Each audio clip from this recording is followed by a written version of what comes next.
বাংলাদেশের গণমানুষের হৃদয়ের স্পন্দন। আল্লাহ মাটিও মানুষের হৃদয়ের স্পন্দন।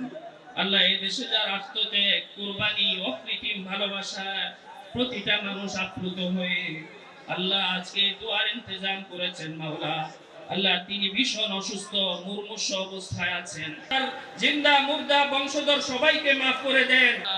ইব্রাহিম ওয়ালা আলি ইব্রাহিম ইন্নাকা হামিদুম মাজিদ। দোয়া করি সে যেন দ্রুত আমাদের মাঝে ফেরত আসে। وتب علينا إنك أنت التواب الرحيم.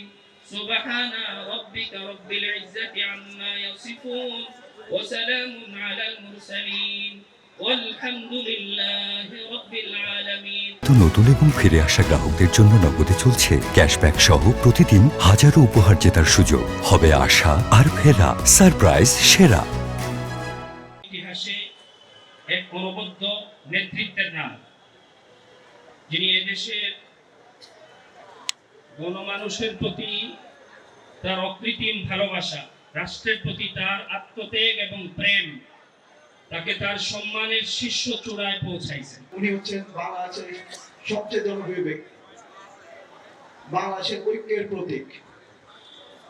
বাংলাদেশের যখন স্বাধীনতা যুদ্ধের পরে ৭৫ পরবর্তী সময়ে সংকটে পড়েছিলেন, জাতীয় দল ঐক্যবদ্ধ হওয়ার প্রয়োজন ছিলেন, যার নেতৃত্বে পুরো বাংলাদেশ ঐক্যবদ্ধ ছিলেন। আমি শুধু আপনাদেরকে একটা কথাই বলবো যে আজকে বাংলাদেশের ঐক্যের প্রতীক বেগম খালেদা জিয়া, গণতন্ত্রের মা বেগম খালেদা জিয়া। আল্লাহ না করুক যদি বেগম খালেদা জিয়ার কিছু হয়ে যায়, তাহলে বাংলাদেশে হয়তো অনেক কিছু হয়ে যেতে পারে আমরা মনে করি। তাই আমি আপনাদের সবাইকে অনুরোধ করব, আপনারা বেগম খালেদা জিয়ার জন্য মন থেকে, অন্তর থেকে আপনারা দোয়া করেন।